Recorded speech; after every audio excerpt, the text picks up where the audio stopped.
Sumo Superman, Mako Vunipola led the charge in England's defeat of Ireland.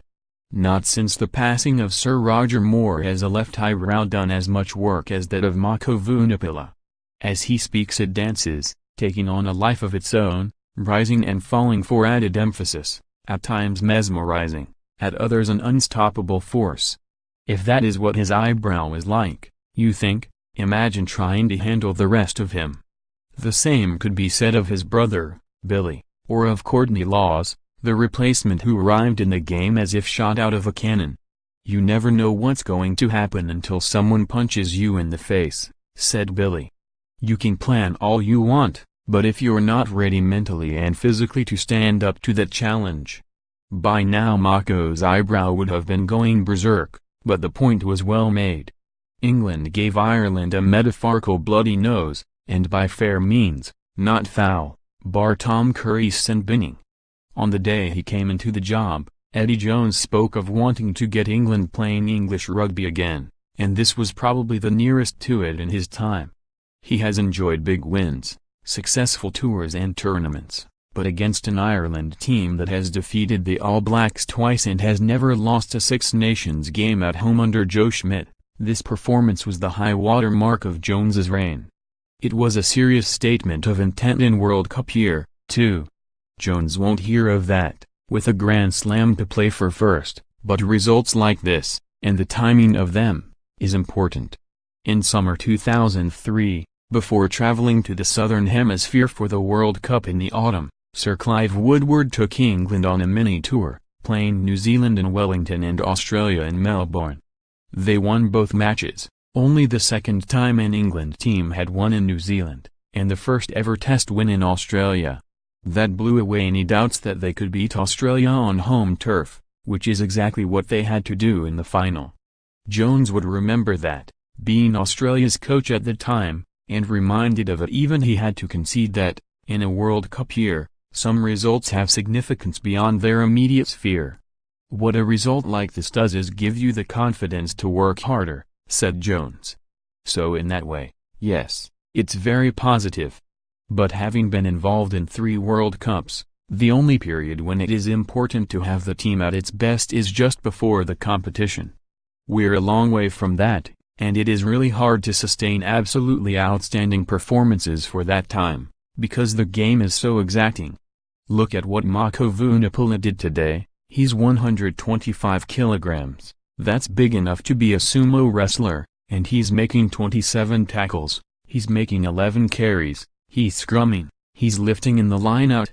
The intensity of the game is such that you've actually got to work out when you want to peak and when you need to take it off a bit.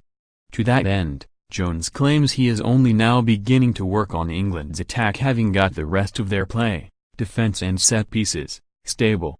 Fine-tuning will involve better game management, maintaining concentration when modern rugby contains so much hanging around. Jones compared it to professional golfers needing to stay focused for 5 hours when the tiniest fraction of that time involves hitting the ball. It was one aspect of the Dublin display that particularly pleased Jones, that his team arrived with a plan and adhered to it until the last. We could have got seduced with the way the game was going and we didn't, he added. Jones likes his football people and his football analogies, so one hopes he would take it as a compliment that to explain England's tactics to a rugby layman, the most apparent comparison would be the gegenpressing style of Jurgen Klopp's Liverpool.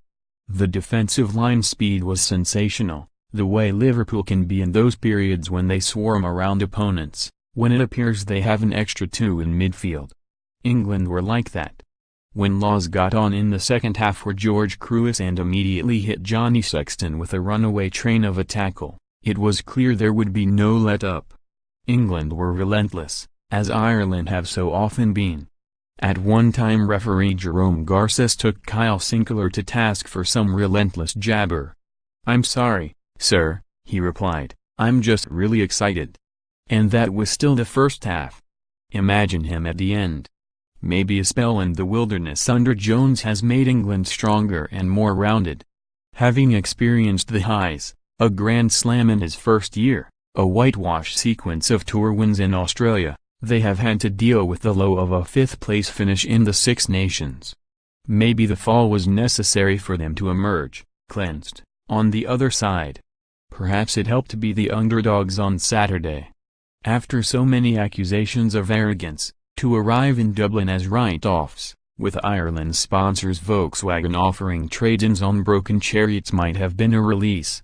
"Last year was great for learning," said Billy Vunipola. "It was tough to take but, personally, it helped. Maybe it made us as a team, having those scars. All the boys were on fire today. I probably had the best seat in the stadium to watch the whole team. It wasn't just my brother who was awesome. Ireland are very physical, but they're also very smart and we were ready for the challenge. But once it's done it's done. We need to remain grounded. It's just another performance. It can be replicated, it can be improved. I don't want this to be the benchmark because that implies we can't get better and I think we can." Brother Mako added, "When you beat Ireland on their own patch it's a statement result. But we're under no illusion that we played the perfect game. The real test is to maintain this. We talked about it immediately after the game. It's no good just doing it 1 week. We take this into next week, but first we take it into training." The eyebrow was doing a quick step by this time. "Try to contain it, if England do take a serious tilt at a Slam in World Cup year."